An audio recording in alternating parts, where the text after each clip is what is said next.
diperbolehkan. Kalau nanti tiba-tiba saya mau minta bantuan adik-adik ngitung, boleh coret-coret layarnya ya. Nah, seperti yang udah saya kasih, saya dapat 2 soal nih dari teman-teman kalian. Satu dari Restu Koirunisa, udah ada belum orangnya? Ada Restu nggak?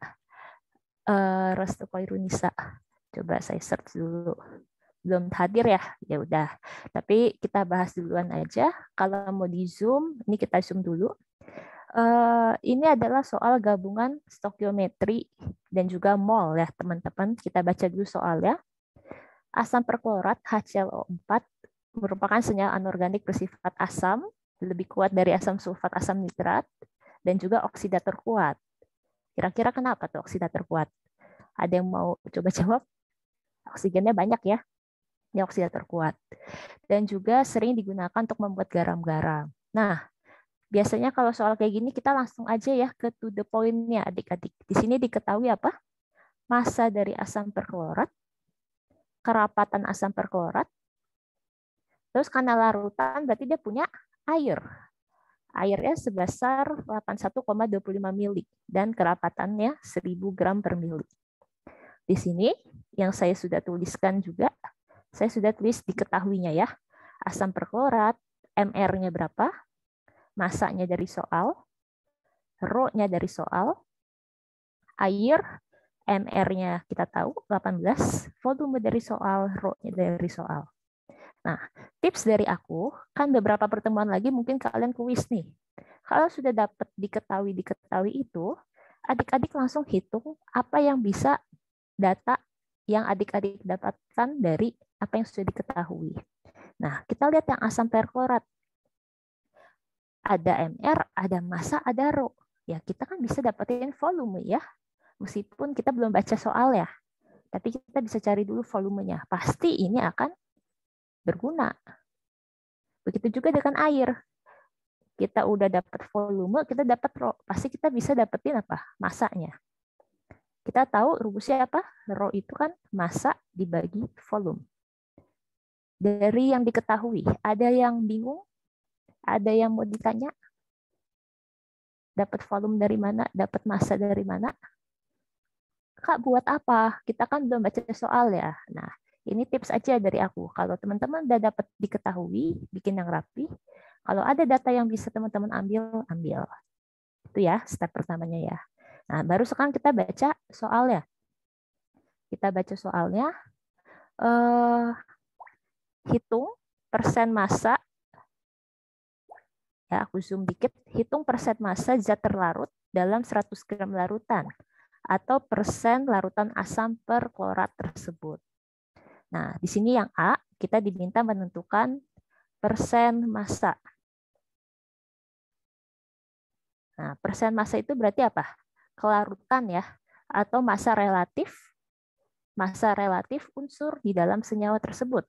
Di sini aku tulis massa relatif. Kak, bosan banget ini, makan aku juga tahu. Ya, namanya tutor ya. Saya tulis massa relatif unsur dalam senyawa. Nah, rumusnya persen massa berarti massa terlarut, apalagi jelas ya di soal, massa terlarut dibagi massa larutan. Ya, dikali 100%. Tapi Kak, kalau per 100 gram gimana? Nah, sama aja. Rumusnya bisa massa terlarut per 100 gram kali 100%. Nggak perlu saya tulis. Nah, di sini yang A masih gampang ya adik-adik. Massa terlarutnya berapa? Massa terlarutnya berapa? Si asam kloratnya berapa? 8,75. Iya, 100, thank you. 168,75. Kalau massa larutan ya udah tinggal kita jumlahkan kan. Terlarut dan pelarutnya air. 168,75 ditambah 81,25. Ini gram ya. Gram, ini gram kali 100%. Nah, itu caranya. Saya sudah hitung akan dapat sekitar 67,5%. Nah, ini make sense. Larutannya 67,5%. Gitu ya. Itu untuk yang A. Nah, biasanya kalau aku suka nanyanya setelah A dan B gitu ya, baru aku buka ruang pertanyaan. Karena saya rasa yang A masih gampang ya adik-adik, massa terlarut per massa larutan kali 100%. Dan massanya udah kita dapetin dari diketahuinya. Sekarang yang B. Konsentrasi. Nah, SMA udah sering nih. Konsentrasi rumusnya apa? 1, 2, 3. Ada yang mau jawab? 4, 5. Mol per volume ya. Konsentrasi itu rumusnya mol per volume. Nah, yang ditanya adalah hitunglah konsentrasi asam perklorat dalam larutan tersebut. Nah, pertanyaannya molnya dapat dari mana? Itu kan? Nah, sebelumnya saya mau kasih tahu adik-adik. Di sini suka keliru. Volume yang di sini adalah volume total. Jadi bukan volume si asam perklorat aja yang kita tulis nih 148,29 mili. Tapi volume total. Total itu maksudnya volume air dan volume asam perklorat. Ya, itu volume total. Nah, berarti kita tulis dulu. Mol itu kan kita dapetin dari apa? Massa dibagi, berarti saya tulis massa HClO4 dibagi MrHClO4 dikali 1 per volume total. Nah, massa asam kloratnya tadi ya udah disebutin teman kalian 168,75 gram. MR-nya tadi kita udah diketahui 110,5 gram per mol dikali 1/per volume total, yaitu 148,29 ditambah 81,25 apa adik-adik satuannya? Mili. Tapi ingat ya, harus kita ubah ke liter. Maka kita kali 10 pangkat min 3. Nah, coba sebelumnya saya mau tanya, apakah adik-adik pernah kesulitan kalau menghitung sebanyak ini? Pernah, Kak. Pernah, oke. Nah, sebenarnya ini kalau adik-adik offline sebenarnya diwajibkan untuk, nggak diwajibkan juga, dianjurkan untuk membeli kalkulator saintifik. Nah, biasanya ini kawan awal Salman, Kak Yunika mau ajarin cara pakai kalkulator saintifik. Kenapa? Selain dia bisa langsung pecahan gitu, aduh saya nggak tahu nih muka kelihatan atau enggak.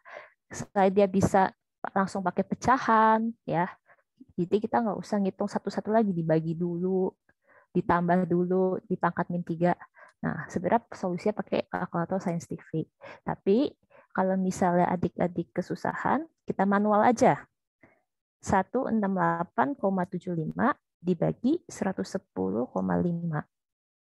Kita dapat, buletin aja ya, 1,53. Dibagi, kita hitung lagi, 148,29 tambah 81,25. Oh, per 230. Ini saya buletin.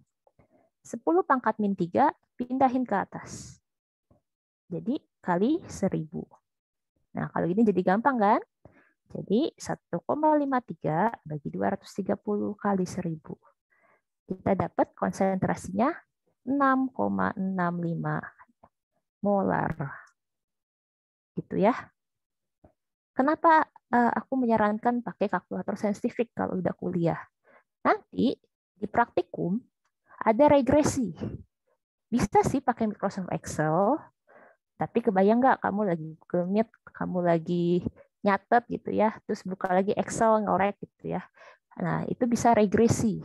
Nah, itu akan kepake biasanya sampai lulus. Tapi kalau adik-adik belum merasa belum perlu, ya udah jangan beli dulu. Tapi saya rasa kalau udah kuliah perlu kalkulator saintifik.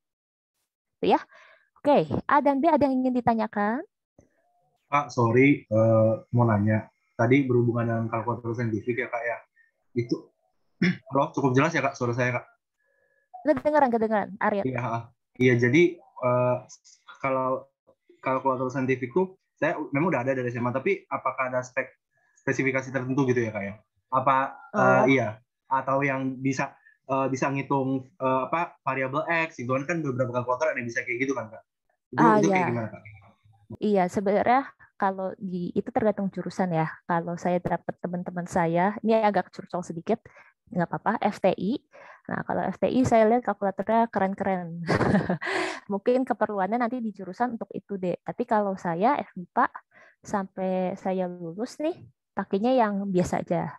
Yang kayaknya ini juga saya dari SMA deh. Nah, tapi ini yang paling penting itu ya, yang Arya bilang bisa ngitung variabel X. Jadi kan nanti biasa kita kalau ujian tuh udah X kuadrat A, 3 berapa yang susah gitu eksponennya kan bisa otomatis nyari X sendiri pakai kalkulator ini. Tapi yang murah juga nggak apa-apa Arya. Ini saya juga yang paling murah sampai lulus kepake. Oh iya ya, sama sama Kak mau nanya, itu kalau misalnya ngitung di kimia gitu, emang eh, kan kita kalau di bab satu itu di Brady itu ada apa tata cara buat apa ngitung angka penting tuh ada, misalnya dua angka penting Betul. dibagi tiga angka penting itu nanti hasilnya harus Ya, sesuai dengan origin yang dua angka penting gitu. Nah kalau ya. misalnya ngitung kayak gini ya Kak ya, itu Mm-mm. misal udah ada tambah, ada kali, ada bagi, ini kan yang B ini itu uh, apa disarankan untuk hitung satu-satu sesuai dengan saklek aturan apa penting, atau boleh saya langsung masukin ke kalkulator semua berat gitu, atau dan akhirnya baru ambil tiga angka penting, atau gimana? Iya, oke. Pertanyaan yang bagus ya, karena waktu tahun lalu online pertama kali, mereka nggak tahu disuruh jawab isian itu dua angka penting. Jadi nilainya jelek cuma gara-gara beda koma dan itu salah. Ya, itu adik-adik itu di kuis kimia 1. Nah, jadi adik-adik hati-hati. Saran saya, angka kalau saya selalu ngitung semua angka tuh dimasukin karena saya pakai kalkulator. Nah, hasil akhir kan komanya panjang. Nah, di soal itu biasanya dikasih tahu hasil hanya dua angka penting, baru saya bulatkan. Kalau saya seperti itu. Tapi kalau misalnya adik-adik kendalanya belum punya kalkulator, saran saya eh, untuk kimia sebenarnya dua angka penting itu untuk dikidas cukup.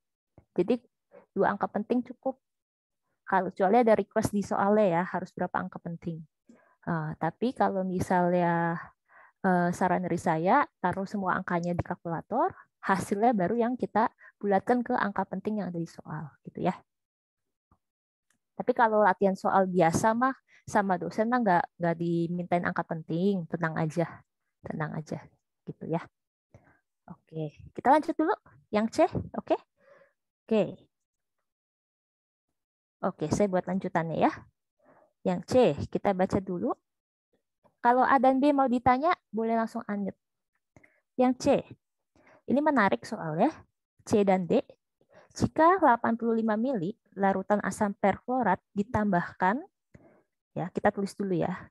Jadi larutan asam perkloratnya sebanyak 85 mili, kita lihat lagi, sorry, ditambahkan ke 169,5 mili air.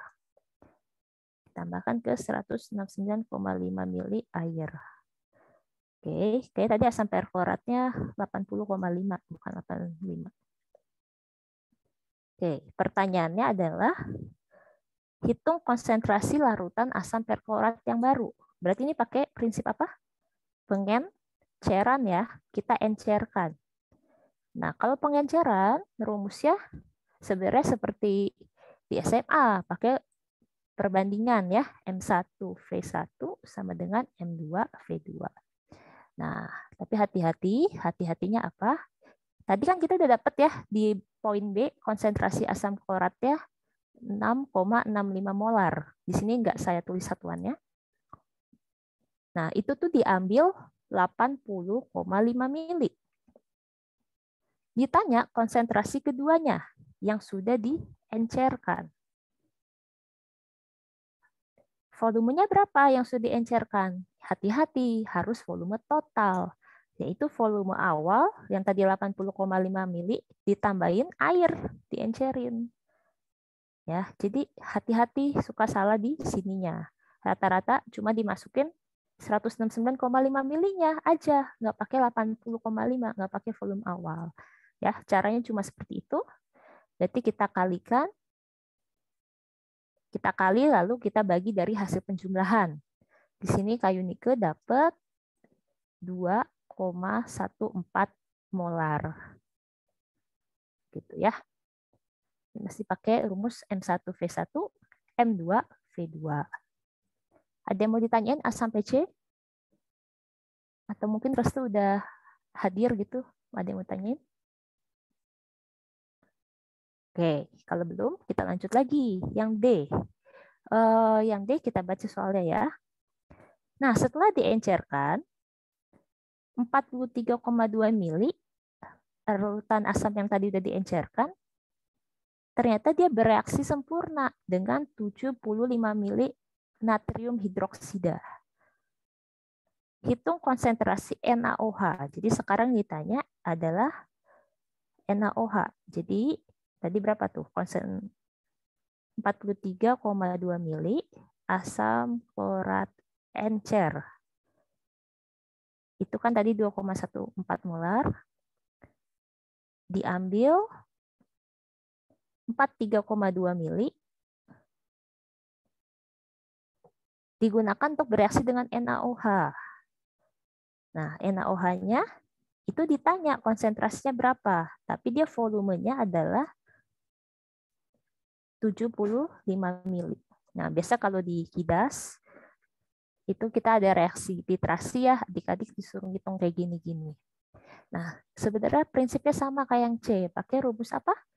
N1V1, N2V2 sama.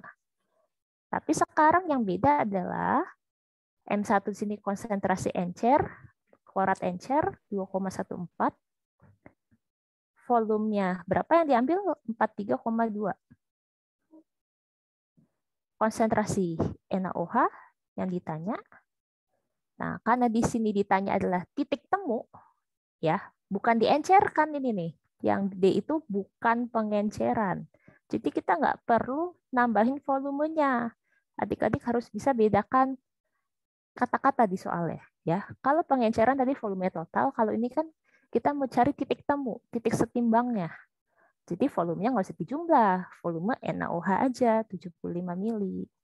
Nah, jadi kita dapat konsentrasi NaOH-nya sebesar 1,23 molar. Untuk soal C dan D, ada yang mau ditanyakan? Bingung? Kak, berarti pengenceran itu ditambahkan air.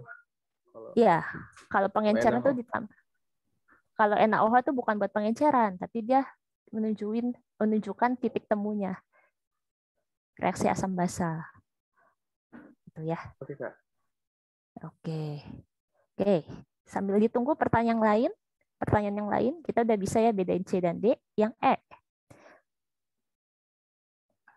Tuliskan persamaan ion dan persamaan ion bersih untuk pertanyaan soal D. Oke. Ini di SMA, wah kelewatan. Di SMA pernah diajarkan kita bikin reaksi sampai reaksi bersih ya. Kita tulis HClO4 ditambah. Nah, hati-hati kalau sekarang online, adik-adik gak nulis tapi suruh pilihan ganda aja gitu ya. Nah, tambah NaOH aqueous. Hasilnya apa? Ada yang mau sebut? Bentuk aku sebut? 5, 4, 3, 2, 1. Nggak ada yang mau sebut. NaCl tambah NO4 plus H2O. NaCl fasenya apa? NaClO4 kan, Kak? NaCl4. NaClO4 fasenya apa? Aqueous. Aqueous. Good ya.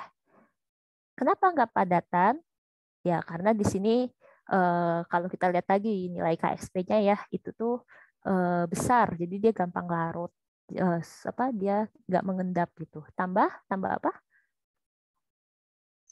H2O. H2O. Pinter. Nah ini adalah persamaan reaksinya. Kalau diminta yang bersih, kita harus buat dalam bentuk ion-ionnya ya. Kita pecah lagi jadi ion-ionnya. H+ tambah ClO4- di sini aku nggak tulis ya. Harusnya kan H+ aqueous, ClO4- aqueous. Na+ OH-, Na+, dan ClO4-.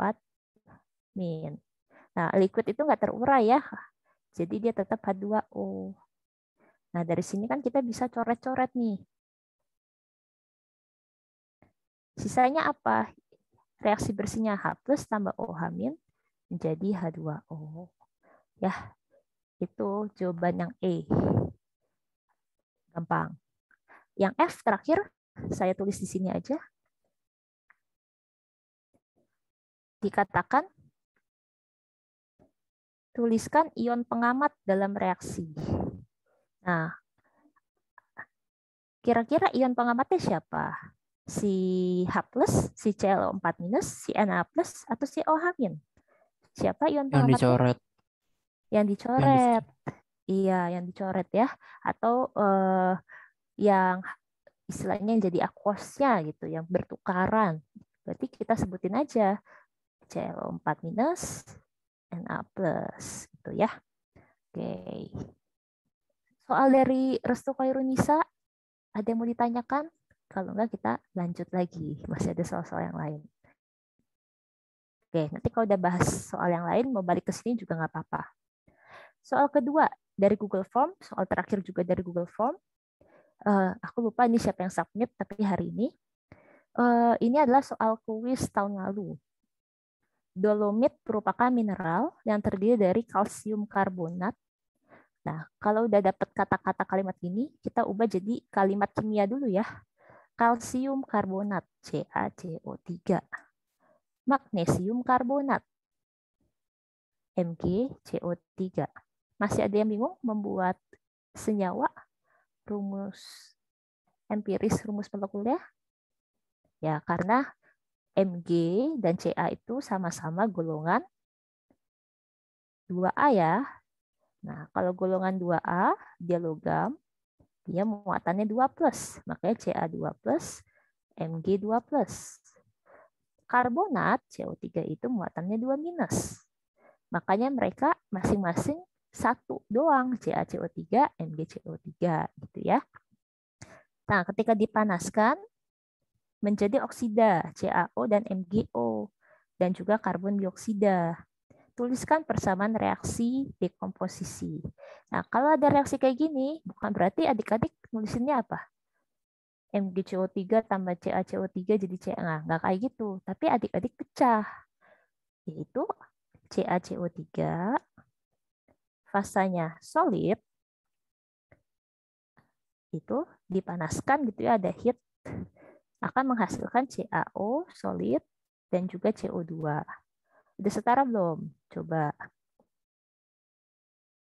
Aduh, bantu jawab guys. Udah setara belum?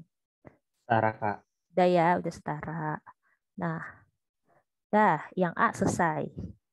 Karena ini reaksinya udah setara dan juga paling hati-hati itu kita pisah, kita pecah. Oke, yang B, ketika sampel dolomit dengan massa 5,78 gram, kita tulis ini adalah massa sampel. Maksudnya massa sampel adalah massa total 5,78 gram. Dipanaskan dengan kuat, residunya masanya 3,02 gram. Kalau dibilang residunya bermassa, berarti punya siapa? Ini nih si residunya. Ya, ini si residunya. Nah, jadi massa residu sama dengan 3,02 gram. Ini adalah massanya si CaO tambah massanya si MgO. Hitunglah massa dalam gram dan persen kalsium karbonat dan magnesium karbonat dalam sampel dolomit. Oke, caranya gimana? Pertama-tama kita harus tahu MR-nya dulu ya. Berapa MR dari si CaCO3? Itu langsung aja aku tulis 100 gram per mol. Jadi udah nggak disuapin lagi seperti SMA. Cari sendiri R-nya, MR-nya. Gitu ya. MgCO3, lihat di tabel periodik. Tambah-tambahin. MR-nya sama dengan 84 gram per mol. Sini aku tulis juga ya yang lain. CaO. MR-nya berapa? 56 gram per mol. MgO. MR-nya 40 gram per mol. Nah, ditanya persen massa. Oke, tapi di sini yang diketahui cuma massa-massa doang, nggak ada perbandingannya. Nah, kira-kira bagaimana? Kita bisa pakai perbandingan apa? Perbandingan AR atau MR. Di situ kita bisa tahu komposisinya.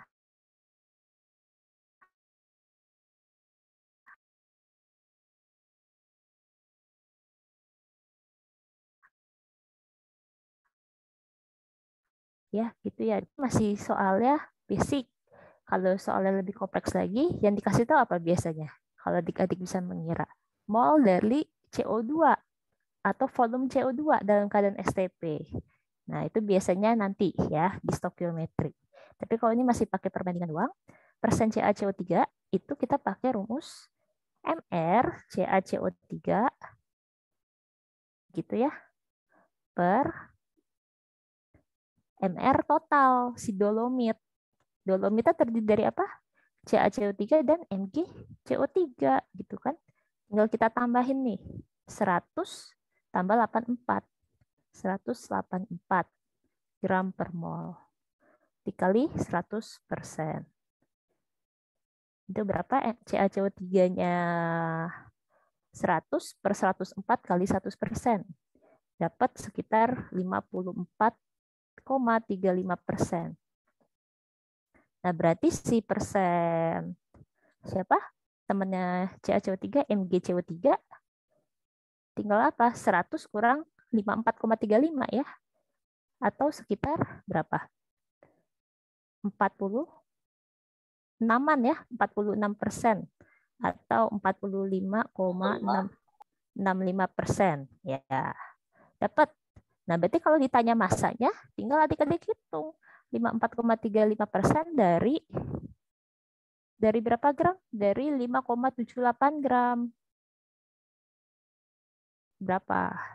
Sekitar 3,14 gram. Kalau ini berapa? Dari 5,38 gram. Atau bisa juga 5,38 dikurang 3,14. Dapat sekitar 2, berapa? Aku nungguin 24. 24. 24 gram gitu ya.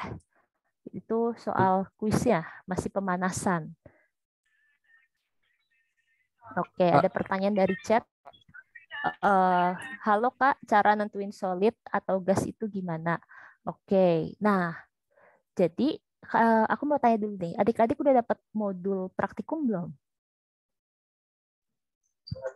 Belum, Kak. Belum sih, Belum. Kak. Belum, Oke. Kak. Belum ya, iya. Berarti karena disuruh join dulu ya di Google Classroom ya. Nanti di modul praktikum itu ada rangkumannya deh. Misalnya golongan ini tambah garam ini lebih suka dalam fase solid atau gas. Nah, tapi kalau misalnya nggak sabar, habis tutorial kakak kasih rangkumannya ya. Golongan 1A ditambah anion sulfat lebih suka fasanya solid atau enggak, atau ngebentuk aqueous gitu ya. Tapi kalau untuk gas kayak CO2, N2 itu harusnya apa namanya?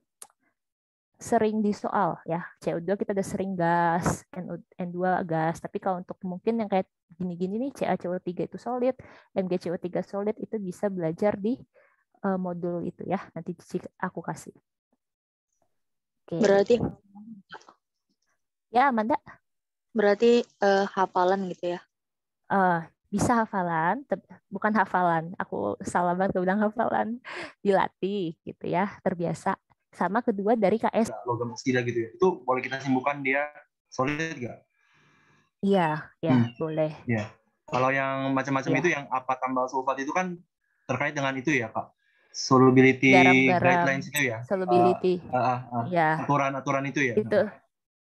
Iya, kalau yang kayak gini kan masih oksida-oksida kebanyakan padatan gitu ya. Paling yang kalau karbon dioksida kan umum gas ya, gitu. Kak, Oke, boleh nanya yang titrasi yang tadi nggak? boleh. Apa?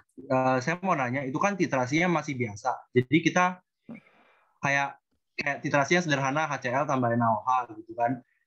Jadi kita Titrasi asam basa. bisa kayak mol H plus sama dengan mol OH min yang kita bisa ini ekivalennya gitu kan. Tapi kalau misalnya Ya, bagaimana dengan kalau misalnya soalnya tuh kayak saya dapat nih sebenarnya yang tadi itu soal itu ya soal kelas saya itu dari MIPA juga tuh saya tahu pasti kayaknya. Itu di nomor-nomor akhir-akhir tuh ada soal yang pakai titrasi permanganat Kak. Nah, itu balik. Titrasi gimana? permanganat ya. Iya, itu kan permanganat sendiri kan dia kan apa ya, oksidator kuat apa dia membuat reduksi. Iya, dia ya kayaknya oksidator kuat ya Oksidator kayaknya. kuat. Iya, Ya, oksidator kuat. nah, di mana si permanganat itu kalau yang saya baca dari Google itu saya cari itu dia kalau oksidator kuat berarti dia tereduksi. Nah, si Mn-nya itu bisa tereduksi jadi macam-macam gitu. Nah, itu Ya, saya masih kurang paham gitu kalau gimana cara tentuin ya. Kalau kemarin saya cari kebetulan itu senyawanya itu SnCl2. Jadi SnCl2 ya itu ya, di titrasi sama permanganat. Nah, saya dapat di Google tuh caranya intinya katanya karena Sn itu bilangan oksidasinya itu di situ kan dapat +2. Nah, di mana Sn yang umum itu bilangan oksidasinya +2 sampai +4. Jadi Sn-nya akan teroksidasi jadi +4 gitu kan. Sedangkan Mn-nya itu karena di situ juga ada di soal itu dalam asam kuat, makanya terbentuknya MN2 MN2 plus ya Pak, yang di hasil reduksi dari MnO4 minus tuh jadi MN2 plus kalau nggak salah deh Kak. Kalau saya nggak salah ingat. Nah, ya. maksud saya apakah ada cara umum guideline gitu kayak kalau misalnya solubility guideline kan ya kayak gitu Kak, ada aturan-aturan gitu Ada nggak sih Kak gitu. di Dan itu kalau di semester 1 atau semester 2 kimia dasar itu apakah titrasi yang seperti itu Oke. harus tahu mendalam gitu ya. Terima kasih Kak. Ya, oke. Thank you, Arya. Untuk jawaban jujur, untuk TPB, kalian hanya titrasi asam basa. Itu dipelajari lebih advance lagi di jurusan kimia. Jadi titrasi itu nggak cuma asam basa, ada titrasi redox, titrasi timbal balik yang di soal tadi. Ada titrasi. Nah, itu emang perhitungan agak beda, pakai perbandingan mol stokiometri 3 tahap. Nah, tapi nanti kalau teman-teman curious, aku kasih perhitungan laporan aku aja buat dibaca gimana gitu aja ya Arya. Boleh Kak. Soalnya itu saya cari di Brady, saya baca di Petrucci itu yang buku kimia dasarnya nggak bahas itu permanganat, jadi kayak cuman Iya. dilewatin doang Emang gitu. di emang di emang untuk kimia dasar mah titrasi asam basa aja gitu ya.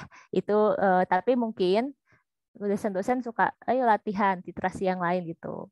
Nanti saya kasih aja. Berarti PR-nya 2 ya. PR saya 2. Terus saya ini terkait dengan ini sih persen yield gitu. Jadi ada soal intinya gini sih Kak. Saya nggak bakal minta bahas di sini juga karena saya cukup ngerti tapi saya bingung aja gitu Kak. Jadi ini reaksinya 2 tahap atau saya kirim aja ya Kak biar lebih kebayang. Tapi saya nggak minta Kakak bahas. Jadi cuman kayak saya mau tanya itu apakah persen yield di situ tuh mempengaruhi dalam hitungan atau cuma jebakan aja, karena menurut saya itu jebakan gitu. Boleh gak Kak? Oke, gitu. Boleh. Nah, tadi kan aku bilang kalau misalnya mau nanya, boleh PC aku di line gitu ya. Nanti aku mungkin dibahas di line. Gitu aja ya. Oh gitu. Oke deh. Iya, siap. Jadi nggak sekarang ya kayak oke. Makasih banyak Kak. Oke. Sip. Thank you Arya. Nah, nanti yang biasa gini teman-teman. Teman-teman PC aku misalnya terus kita dapat solvingnya bareng-bareng. Nah, nanti yang soal itu dan jawaban itu akan aku share ke grup. Jadi tenang aja ya. Nah, oke, kita lanjut dulu ke soal latihan 2019. Halo, masih pada bergabung ya 75 orang ya. Oke. Logam kalsium dapat bereaksi dengan gas klorin. Nanti Arya kirim aja ya di line aku ya, biar habis ini aku baca. Membentuk suatu padatan ionik.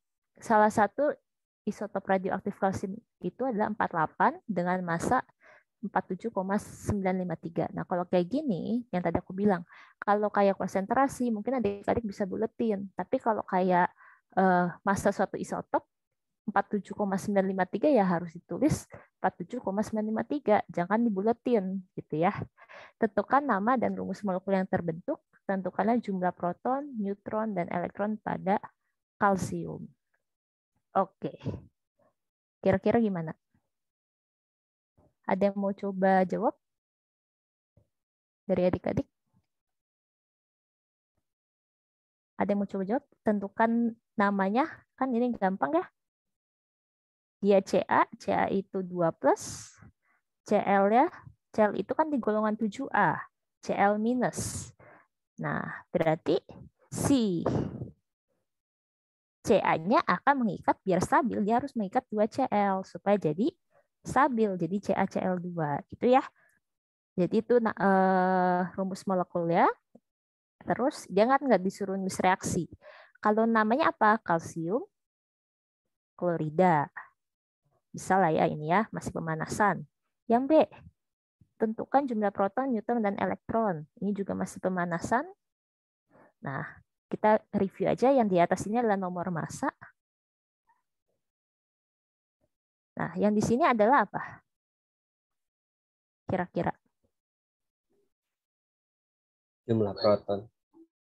Nomor atom. Nah, nomor atomnya ya, nomor atom yang biasa di sini gitu ya. Nah, berarti kalau kita tentukan proton, neutron, dan elektronnya bagaimana? Oke. Kayaknya ini angkanya salah ya. Masa protonnya sebesar itu? Iya, ini angkanya salah ya. Harusnya protonnya ini nggak ada. Protonnya itu ada 20 di sini. Cuma nggak ketulis. Oke, protonnya itu berarti 20 yang di bagian bawah. Neutron itu, teman-teman ingat rumusnya apa? 28. Sip, pintar. 48 kurang 20 ya, 28. Elektronnya, karena ini bukan bentuknya, dimintanya dalam bentuk Ca, bukan Ca2+, maka elektronnya akan sama dengan proton, yaitu 20. Ini paling gampang sekali ya, SMA juga bisa. Nah, tapi takut ya di kuis adalah adik-adik diberikan pilihan ganda, isinya adalah model atom Rutherford atau Niels Bohr. Di Niels Bohr, nggak mungkin Rutherford, Niels Bohr. Yang ada pusat, ada lintasan gitu ya. Itu harus diingat lagi. Proton adanya di mana? Di inti atau di lintasan? Ya, harus ingat lagi. Proton dan neutron ada di mana? Di inti. Inti. Elektronnya ada di lintasan. Adik-adik bisa ngitung ininya. Pas lihat lintasannya pusing. Nah, jangan pusing. Ya, mungkin kalau proton dan neutron nggak kelihatan. Yang biasa kita hitung elektronnya. Kita suruh hitung elektron-elektron yang ada di kulit. Nah, setiap kulit ini kan ada rumusnya ya. Rumusnya apa? Kalau di Niels Bohr 2N kuadrat. Berarti kalau di kulit pertama, dia maksimal berapa elektronnya? Maksimal 2. Berarti kalau di pilihan ganda, yang elektronnya lebih dari 2, ya jangan dipilih. Gitu ya. Berarti kalau di kulit kedua, ini kan maksimal 2. Di kulit kedua, berarti kan maksimal 8. Nah, berarti pilihlah ya di pilihan ganda yang ada 8 elektron. Dan seterusnya sampai totalnya ada 20. Ya, jadi kadang-kadang kita tuh lihat gambar udah pusing duluan, padahal bisa. Cuma lihat maksimumnya pakai teori Bohr 2N kuadrat. Bisa ya? Bisa. Kalau mau nanti balik lagi, boleh langsung unmute aja. Soal nomor 3. Oke, suatu unsur memiliki 24 proton. Sebutkan apakah unsur itu logam, non-logam, dan metaloid. Baik. 24. Logam, non-logam, atau metaloid. Tenang, setiap ujian kimia pasti dikasih tabel periodik. Nah, kalau dikasih tabel periodik, berarti yang adik-adik harus pahami adalah logam itu biasanya ada di golongan 1A, kalau di golongan utama ya 2A, dan golongan transisi. Nah, kalau misalnya 3A itu sebagian logam, sebagian non-logam.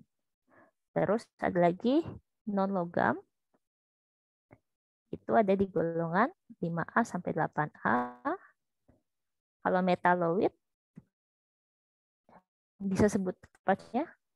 B, S, I, G, A, S, S, B, T, E, P, O, A, T. Ya, lengkap sekali. B, S, I, G, E, A, S, apalagi itu tadi SB, AT. Ya, jadi yang biasa di antara golongan 3, 4 itu beberapa logam, non-logam, ada metaloid. Nah, terus kita lihat golongan 24. Ada protonnya 24. Kira-kira yang nomor atomnya 24 unsur apa? Oke, kita bisa lihat dari apa? Konfigurasi elektronnya ya. Oke, kita bisa lihat dari konfigurasi elektron. Kita bikin si unsur X gitu ya, 24. Nah, Kak Yudika punya sebuah shortcut ya. Adik-adik juga harusnya sudah tahu, daripada kita tulis 1S2, 2S2 panjang, karena dia 24, kita langsung bikin aja argon. Argon itu kan 18 ya.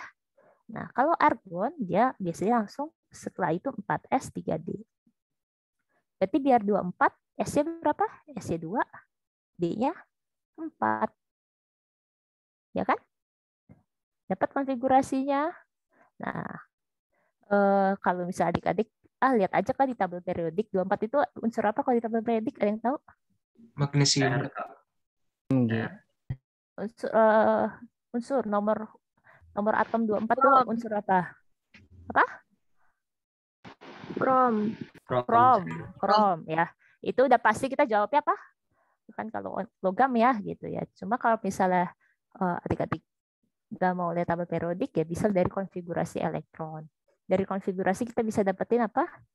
Periode dan golongan ya. Periode lihatnya dari mana? Periode kita lihat dari yang N-nya paling besar. Berarti di sini periode 4. Golongan berapa? Kalau golongan A itu SP, kulit terluarnya. Nah, kalau ini SD, berarti dia golongan B. Berapa B? 6B. Ya pasti dia logam gitu ya, karena dia golongan transisi.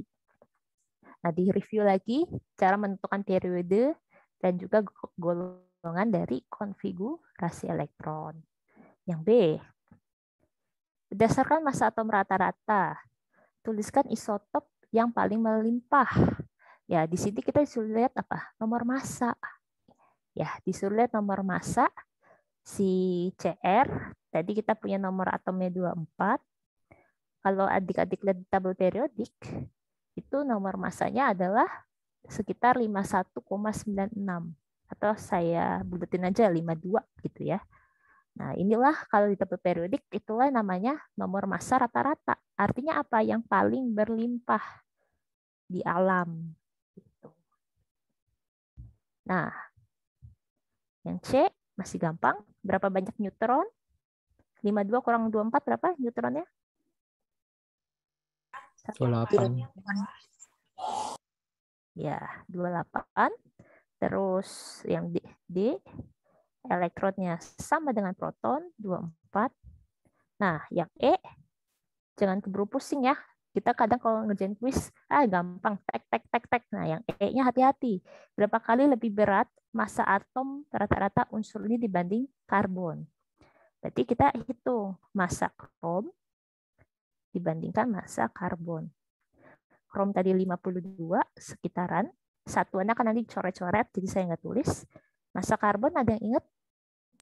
12. 12,01. Berapa 52 bagi 12 berapa? Kira-kira? Kira-kira aja. Berapa kali lipat? 4,33. Sekitar 4 kali lipat. Ya. Oke. Soal latihan. Pernah masuk di kuis, tapi masuk di kuis itu soal terakhir. Ya. Jadi itu basicnya harus bisa. Soal nomor 4. Nah, ini mulai menghitung ya, menghitung kelimpahan. Adik-adik, kalau di alam, yang paling berlimpah jenis karbonnya yang paling sering karbon 12. Tapi ada juga karbon 13. Karbon 12 ya dia massa atomnya 12, karbon 13. Nah, kayak ini kan banyak ya 13,0033. Jangan dibuletin. Gitu. Jika massa atomnya bisa atom karbon rata-rata maksudnya ya 12,0107, tentukanlah persen kelimpahan karbon 12 kurang satunya di sini dan juga karbon 13. Oke, langsung saja karena ini tutorial saya langsung kasih caranya. Caranya apa? Karena di alat yang paling berlimpah dua hal ini, dua karbon ini, ya udah berarti persen masanya karbon 12 itu ada tambah persen massa karbon 13 itu adalah 100%. Yang sedikit sekali kita anggap dua ini yang paling berlimpah. Berarti persen massa karbon 13 100% dikurang persen massa karbon 12. Ya. Nah, kita diminta apa? Diminta tentukan persentase kelimpahan masing-masing. Ditanya persennya. Nah, tadi kita udah dikasih tahu AR rata-ratanya adalah 12,1017. Kita masukkan ke rumus. Persen karbon 12 dikali AR. Ini rumusnya ya buat nyari persen kelimpahan. Persen karbon 13 kali AR 13 karbon gitu. Kalau ini yang 12 karbon per 100%. Jadi kalau misalnya kayak besi itu kelimpahannya macam-macam. Dari yang 80, 56, 40% ada, tinggal adik-adik lanjutin. Besi yang isotopnya berapa, rumusnya sama. Persen massa kali AR. Persen massa kali AR dijumlahin per 100%. Nah, yang di tabel periodik itu yang ditaruh di sini nih. Yang rata-ratanya 12,0107. Ya, kalau misalnya tadi ini karbon 13 itu 12 itu X, berarti kan ini 100 dikurang X gitu kan. Nah, berarti saya bikin aja di sini X dikali 12 ditambah 100 min X dikali 13,0033 per 100. Nah, kayak gini maksudnya ya yang dibutuhkan kalkulator scientific. Jadi kalian tinggal input-inputin angka, shift solve, langsung keluar X-nya. Nah, itu sangat membantu sekali kalau pakai kalkulator scientific. Ini aku lama-lama jadi agen kalkulator. Udah ya, bisa hitung sendiri juga kan manual, tinggal dipindah ruas, 12 kali 100, terus bisa dapetin nilai X-nya. Nah, itu kita akan dapatin X itu sekitar 98,93%. Itu adalah punyanya si karbon 12. Berarti si karbon 13 ya sisanya ya sekitar berapa? 1,07%. Nah, ini juga sering keluar di kuis ya, menghitung persen kelimpahan. Adik-adik sudah tahu rumusnya. Oke? Iya, oke dong, atuh. Iya, siap. Oke. Soal nomor 5 ya, ini lebih menarik lagi karena isinya di e-learning gitu, adik-adik cuma disuruh centang, silang di kuisnya. Nah, tapi jangan ngasal ya, ya. Kita harus tahu maknanya karena sayang banget kalau salah satu. Nah, kita lihat dari yang kita lihat per kolom aja kali ya. Apakah Cl2 senyawa biner? Ya, tidak. Cl2 Iya, biner, Kak. Biner ya. Oke, apa itu senyawa biner? Senyawa biner itu bukan jadi aku iyahin ya. Ya, dia bukan senyawa biner. Jadi iyahin. Senyawa biner itu adalah senyawa yang terdiri dari dua jenis atom berbeda.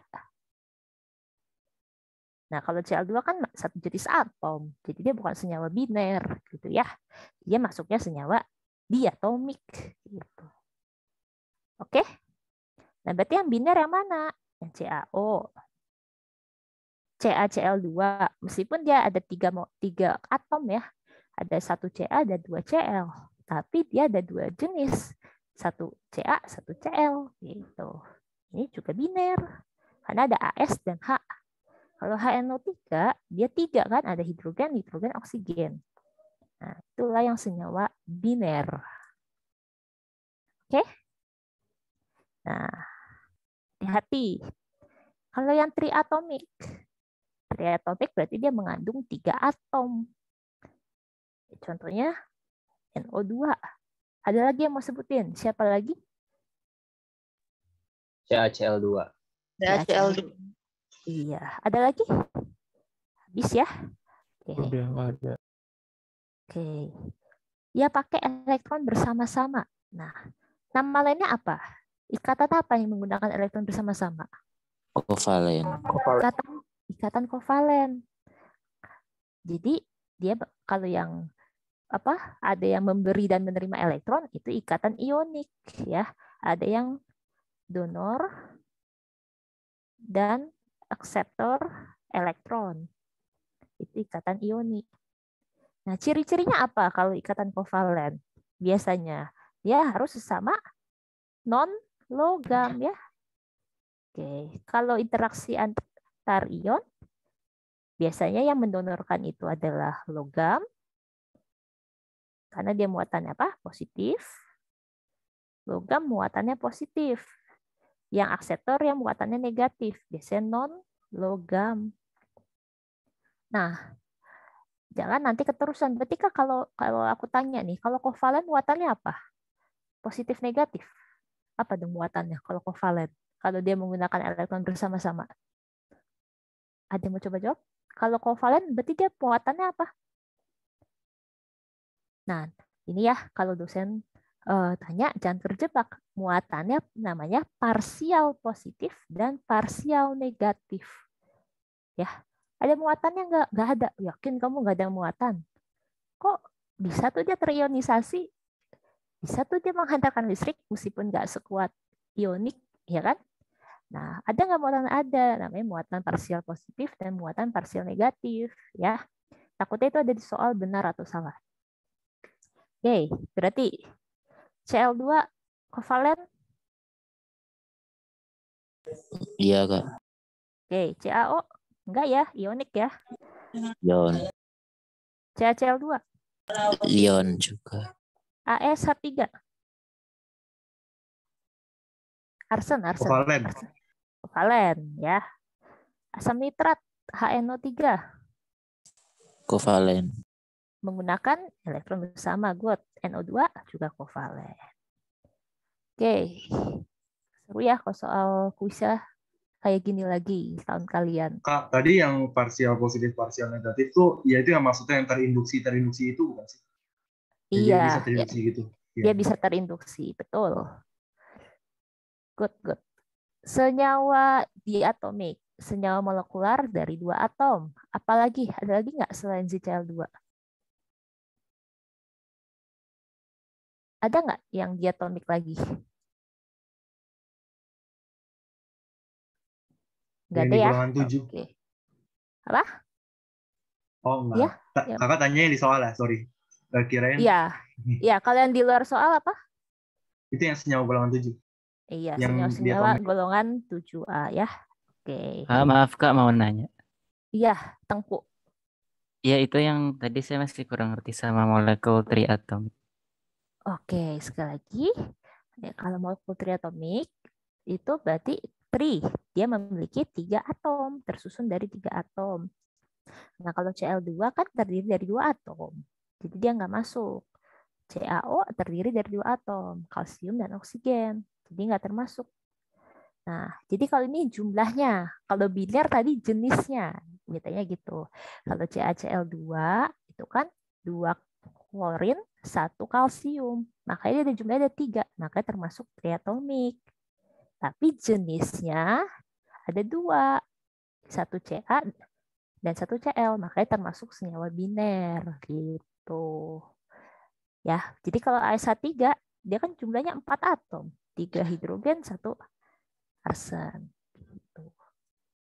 Ya, kalau HNO3 Kak. Siap.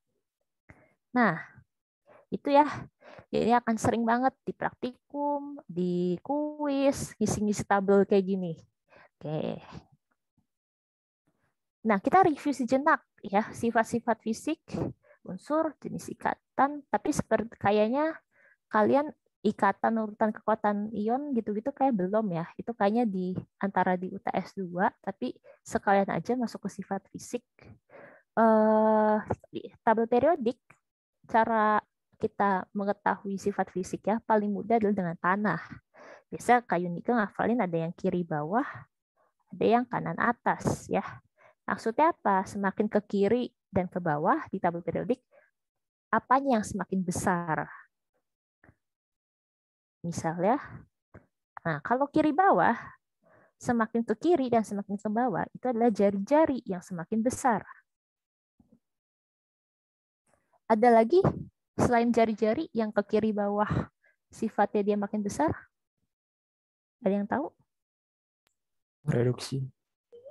Bisa daya reduksi, betul. Elektropositif. Ke elektropositifan. Nah, berarti Sifat logam. sifat Basa. sifat basa atau Basa. sifat basa atau sifat kebasaan bisa. Sifat basa, iya. Ya kan karena semakin kiri itu kan semakin logam ya, makanya dia semakin basah ya. Nah, kalau yang kanan atas tuh yang lebih banyak. Oh, satu lagi ini ada titik didih, titik beku, TF. Kalau Inggris Indonesia ya. Titik didih, titik beku, TB dari non logam. Nah, kalau kanan atas paling banyak ada apa? Energi ionisasi, afinitas, ke elektronegatifan. Oke. Tapi ada pengecualian di golongan 8A. Siapa yang punya pengecualian? Afinitas, ya. Ada afinitas kecuali golongan 8A. Ke elektronegatifan juga. Itu ya. Itu kita review. Tadi kita udah review juga golongan 1, 2, 3 itu. Umumnya dia apa? Logam, non-logam, metaloid. Nah, kalau misalnya adik-adik mengenal, karena biasanya di kotak-kotak tadi bisa diganti-ganti ya, ada gaya antar molekul, ada bentuk molekul, makanya di sini sekarang saya review. Nah, kalau gaya antar molekul, ini langsung aja saya bikin rangkumannya. Ada apa aja? Ada ion-ion. Ya, ion-ion itu ikatannya lebih kuat dari ion dipol. Nah, ini mungkin yang perlu adik-adik screenshot dan akan berguna gitu ya. Catatan akan lebih kuat daripada hidrogen. Dipol-dipol. Dipol terinduksi. Dan terakhir apa? Dispersi London. Nah, itu urutan kekuatan gaya antar molekul. Biasanya adik-adik dikasih kayak tadi tuh senyawa-senyawa. Misalnya ada CH4, ada NH3, ada NaCl, ada SO2. Terus suruh urutkan kekuatan dari yang paling kuat ke yang paling lemah. Nah, adik-adik harus tahu dulu. Di CH4 itu, oke, sebelum ke situ, Kak Yunika mau tanya, kalau dia polar itu berarti dia cirinya apa sih? Ciri-ciri senyawa itu polar. Dia, kalau dari strukturnya dulu, dari strukturnya, dari strukturnya dia asimetris, betul. Artinya apa? Memiliki pasangan elektron bebas di pusat atom. Apalagi, yang paling penting dia punya momen dipol, ya. Dia memiliki momen dipol. Kalau polar itu. Kalau non polar ya kebalikannya. Apa? Dia simetris. Nah, biasanya kalau molekul non polar itu disebut gaya London aja dia punyanya ya. Terus dia berarti dia tidak punya PEB dan dia momen dipolnya kecil atau hampir tidak ada. Oke. Tapi kalau dari adik-adik bisa lihat dari struktur, kan adik-adik harusnya udah bisa menggambarkan struktur Lewis. Nah, berarti CH4 itu karbon ya, hidrogen 111. Berarti dia apa? Non polar kan? Berarti dia punya gaya apa? Gaya London doang. Oke. Kalau NH3, saya gambarkan. Karbon itu kan elektron valensinya 4. Dia ngikat satu-satu. Dia nggak ada pasangan elektron bebas. Maka dia nonpolar. Dia simetris. Tapi kalau NH3, dia polar nonpolar.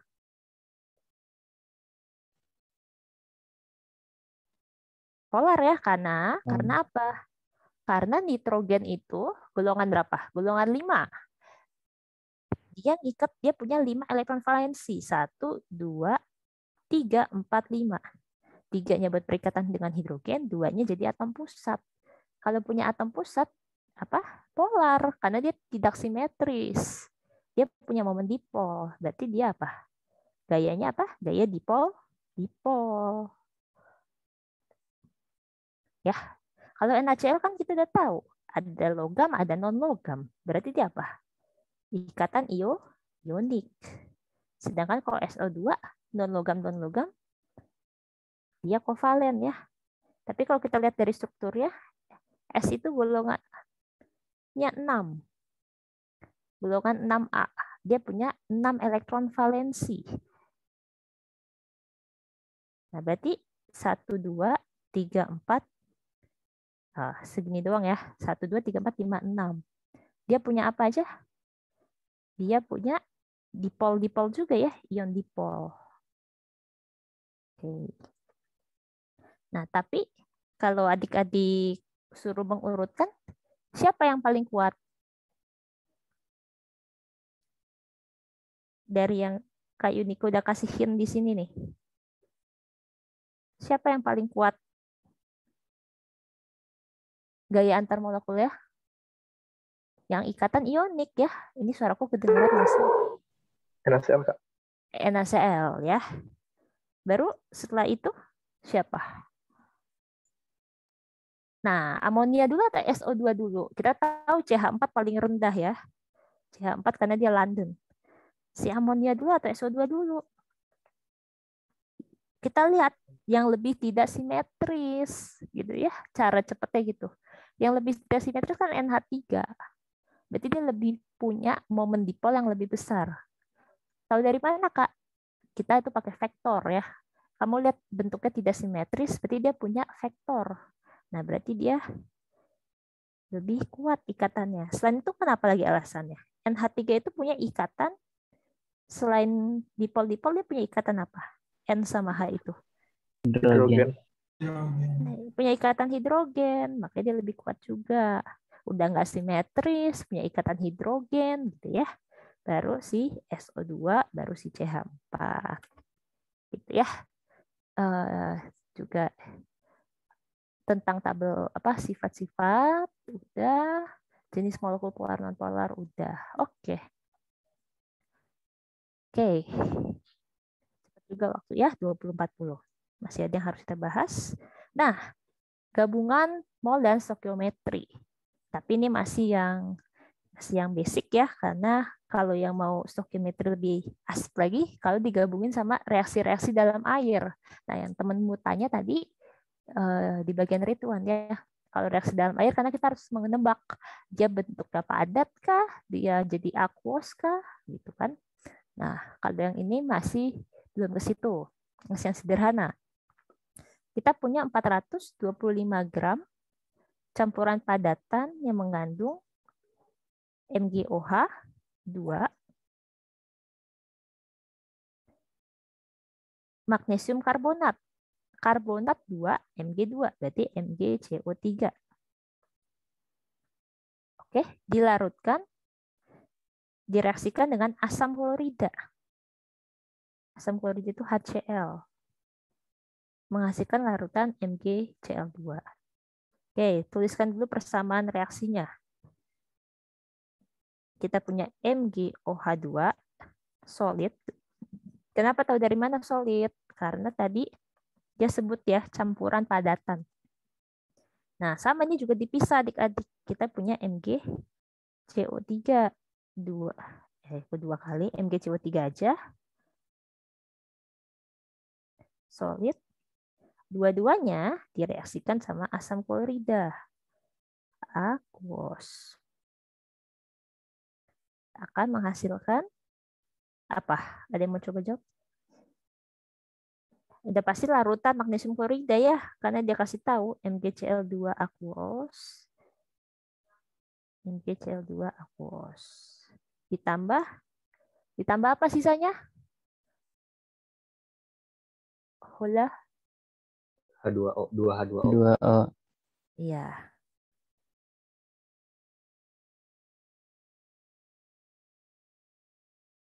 Oke. A selesai. Di situ di Kak, PG. Kak, sorry interupsi. Yang reaksi kedua emang hasilnya 2H2O ya? Bukannya jadi H2O sama CO2 ya? Yang MgCO3 sama Iya HCl. betul. H2O sama HCO3. Betul. Keskip. Asam karbonat aquos. Tambah H2O. Udah setara belum? Aku belum hitung nih. Bukan Kak, sorry Kak. Bukannya harusnya dibaca ya Kak? H2CO3 tuh MgCl2 dan MgCO3 gitu. bukan.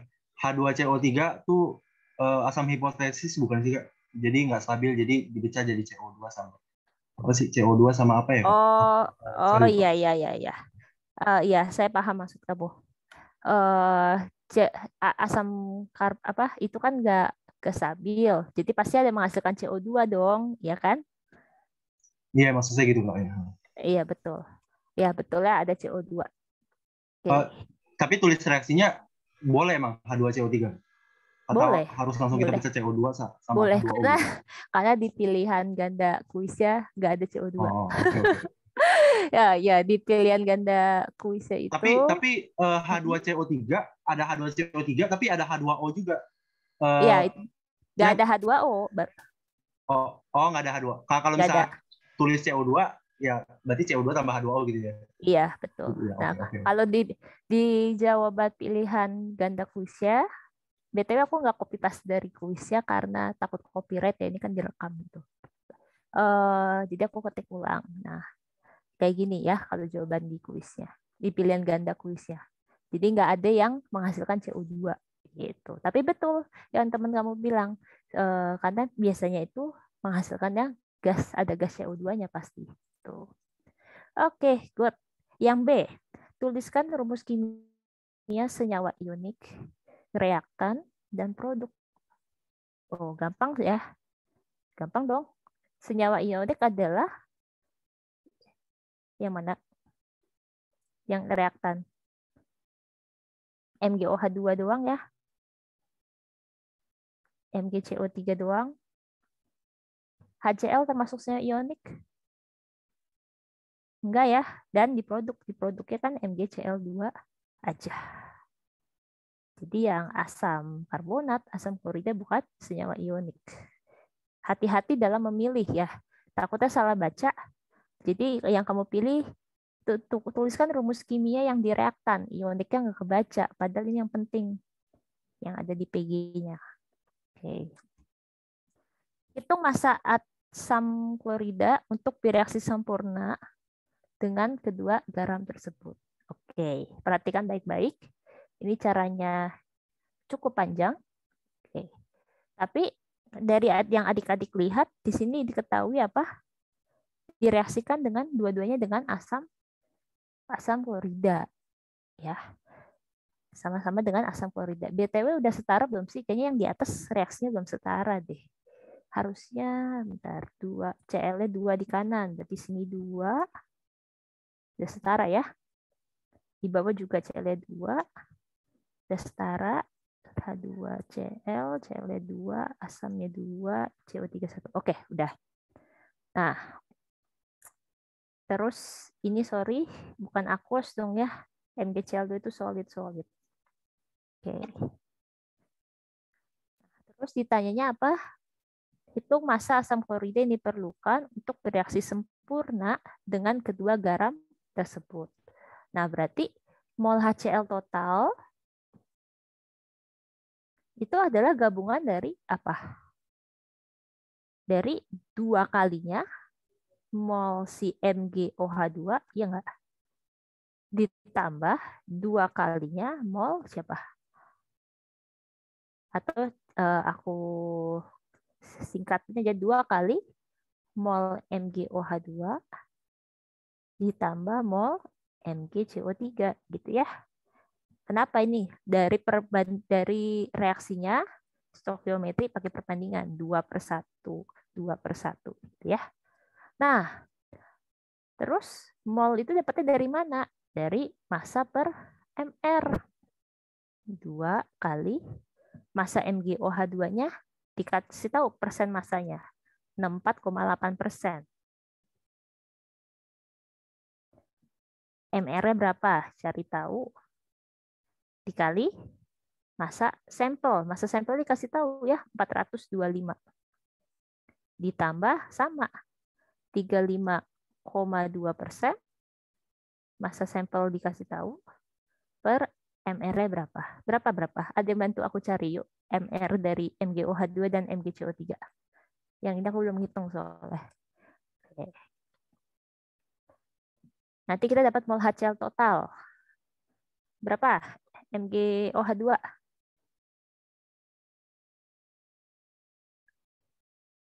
Lima, 4, 3, 2, 1. Oh, itu kan 16 kali 2, 32. 32 tambah H2, 34. 34. Mg itu berapa MR-nya? 24. Nah, 24 tambah 32 tambah 2. Berarti dia MR-nya 58 ya. CO3. Oksigennya 3. 16 kali 3, 48. Karbon 12 tambah 12 berapa? 60. 60 tambah Mg 24. Berarti dia 84. Oke, langsung saya masukin kalkulator supaya dapat apa? Mol HCl total. Sebentar. 4,8% kali 425/58 tambah 35,2 kali 425/84 kita kali 2. Dapat sekitar 13, bikin lagi. Mol dikali MR. Aduh, jelek sekali. Molnya 13,1 dikali MR HCl ya. Cl itu 35,5, hidrogen 1. Berarti 36,5. Kita dapat masanya sekitar 13,1 kali 36,5.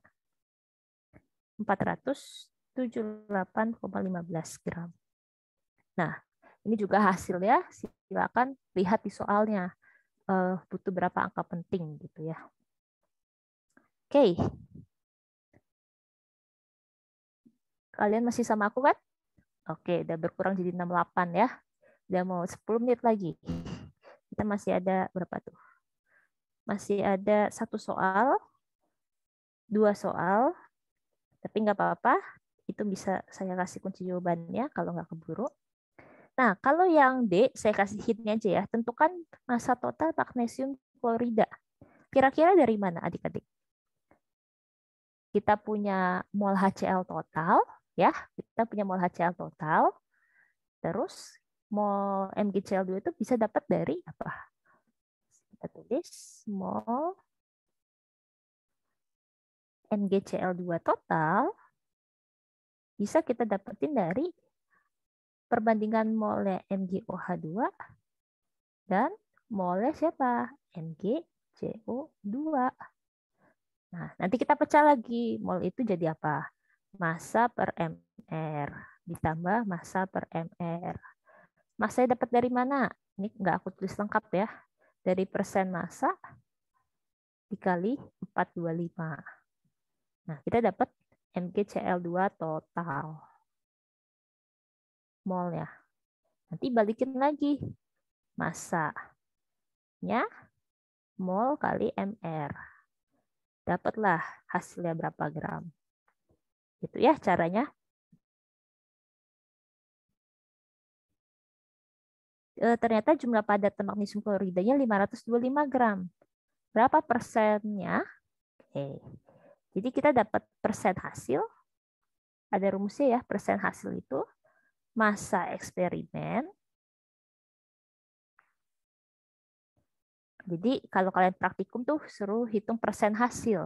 Yang di eksperimen kalian reaksi dapat berapa ditimbang. Yang di perhitungan teoritisnya berapa. Nah, itu dikali 100%. Ya. Jadi kalau misalnya yang didapetinnya itu 525 gram. Nah, yang di sini dapatnya berapa? X gram ya. Dapat dari soal yang D. Dikali 100%. Itulah adalah persen hasil. Itu caranya. Stokiometri yang masih basic. Ya, semuanya tentang apa? Perbandingan mol. Nah,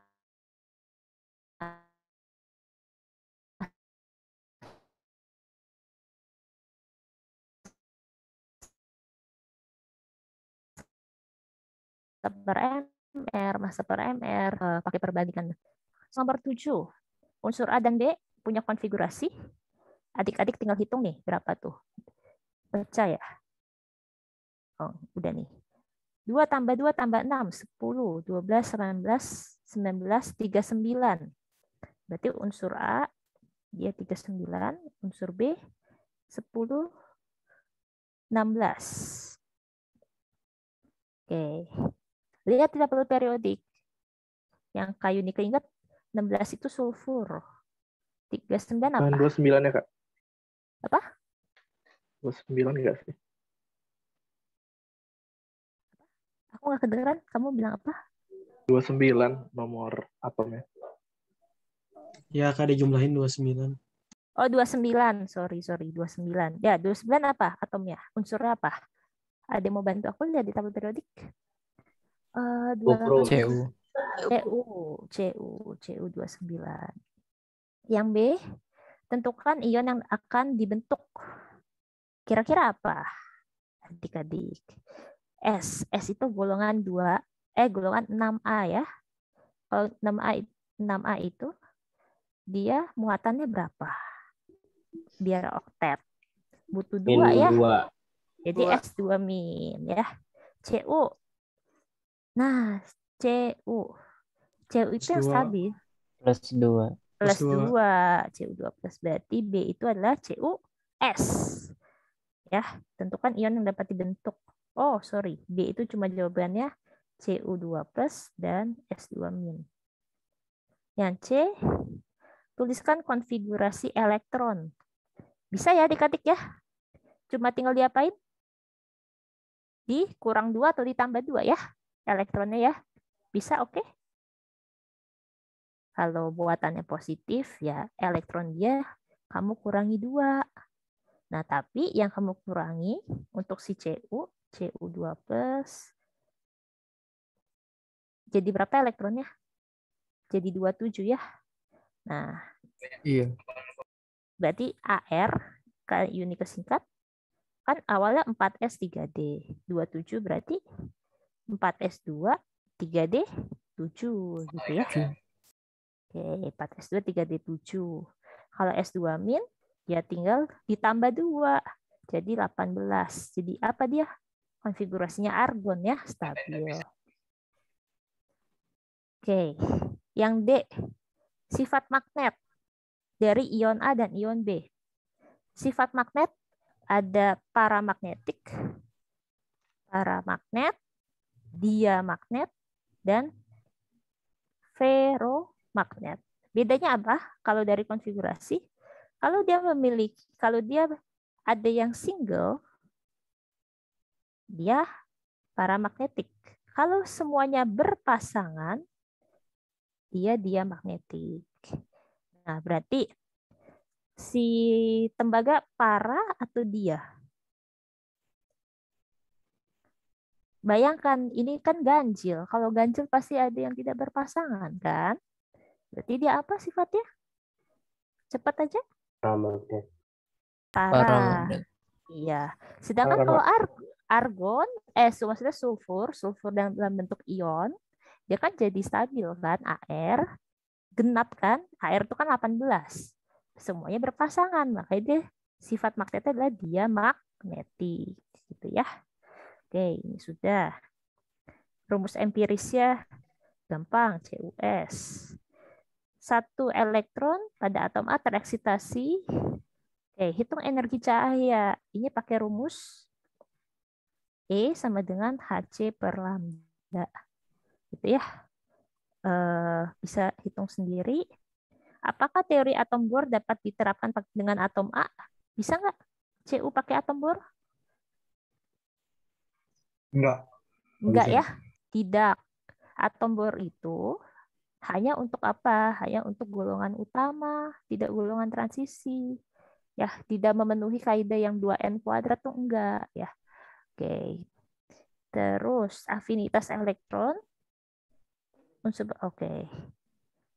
Kira-kira yang afinitasnya lebih minus si atom A atau atom B? Si tembaga atau si sulfur? Tanpa Anda melihat tabel periodik. Yang lebih minus si Cu atau si S afinitasnya? S kayaknya. Si S ya. Si S. Ini si S. Yang tadi kanan atas ya. Semakin dia posisinya di tabel periodik kanan atas, afinitasnya semakin besar daripada si Cu. Nah, soal 7 ternyata keburu. Soal nomor 8, ini juga keburu sepertinya. Bisa ya kita lewat 5 menit dikit. Oke. Jadi kita punya vanadium. Balik lagi ke kelimpahan.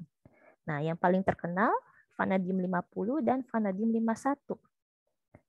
Oke. Yang 50 0,24%, yang 51 99,76%. Tentukan massa atom rata-rata dari vanadium. Tadi adik-adik udah bisa ya. Kalian lihat di tabel periodik. Tapi kalau ceritanya di sini nggak bisa lihat tabel periodik, pakai apa?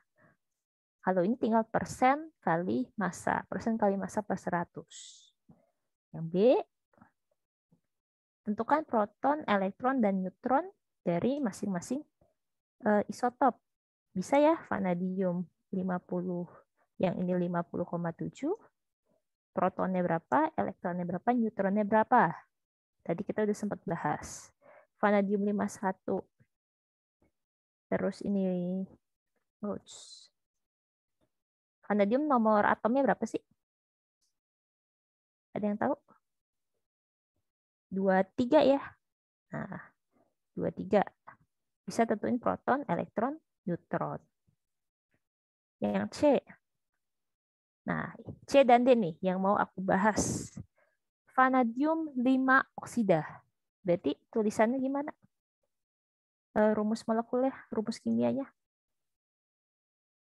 Ada yang mau coba? P2O5. Pintar. Dan ini nanti akan masuk ke redox ya. Oksigen itu kan 2 min. 2 min kali 5, 10. 10 bagi 2 vanadium. Maka dapat vanadium 5. Kalau vanadium 4 oksida, berapa tuh? Apa tuh rumus kimianya? F2O4. Yakin?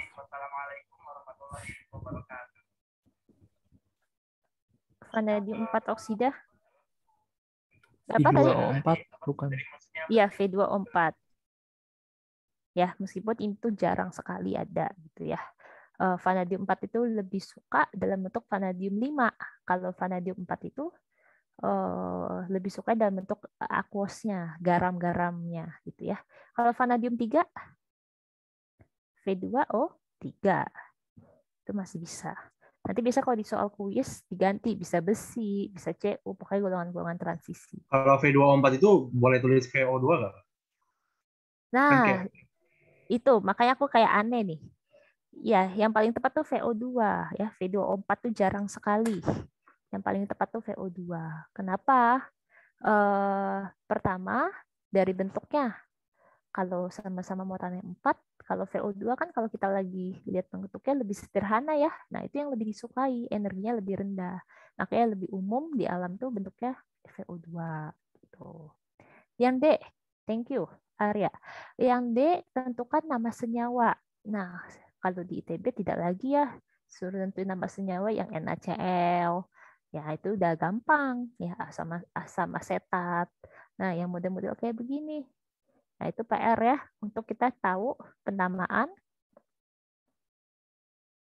garam dan juga terutama yang kompleks. Nah, kalau ini masih sederhana. VO akak 2. Akak ini adalah singkatan asetil asetonat. Nah, jadi kita sebutnya adalah vanadil okso asetil asetonat. VOSO46H2O. Vanadium sulfat, vanadium oksosulfat. O-nya dibaca okso karena dia jadi ligan. Ligan okso, sulfat. 6 itu apa? Heksahidrat. Nah, VO2OH2-. Ada yang mau coba jawab? Namanya apa? VO2OH2 pangkat minus. Kayaknya ini kalau ini pernah ya di SMA. Ada yang mau coba jawab? Vanadium? Nggak apa-apa. Ayo, jangan malu. Lupa, Kak. Oke, thank you, Banu. Ada yang mau coba? Nah, ini tetap pakai aturan senyawa kompleks kan, Kak? Kalau yang kayak gitu. Iya, apa kira-kira? Aduh, paling susah justru senyawa kompleks tuh. Ya, jadi kalau mungkin tuh setelah minggu depan ya, aku ajarin penamaan kompleks. Karena kalau minus itu kan ya akhirannya ada akhiran at gitu ya. Terus belum ligannya okso, hidrokso, macam-macam. Oke. Terus terakhir, biar pas tuh, aku kasih rekomendasi platform untuk bantu belajar. Untuk yang pakai laptop, website-nya bisa PubChem, sifat fisik lengkap, permodelan atom ada, kalian mau goyang-goyangin atomnya bisa, gitu ya. Kalau kalian mau pakai HP, ini aplikasi yang ringan dan juga bagus. Kenapa? Jadi ada tabel periodik, kalian klik vanadium gitu. Nanti keluar elektron, konfigurasi elektronnya, sifat fisiknya, terus kalau yang golongan A, dia keluar model atom Niels Bohr-nya. Jadi ini bisa buat bantu belajar ya. Oke, mungkin tutor hari ini sekian dulu. Karena pas ya, kita mulainya pas, kita selesai juga pas 9.03. Jika ada pertanyaan dapat PC saya usahain jawab sebisa saya. Kalau misalnya nggak bisa, tanya Ridwan. Ridwan itu tutor teman-teman tuh lebih keren lagi. Dia pemenang Olimpiade emas ya. Jadi keren, tutor-tutor Salman. Mohon maaf jika ada kesalahan perkataan, perbuatan. Saya stop recordingnya. Sampai ketemu minggu depan. Dan saya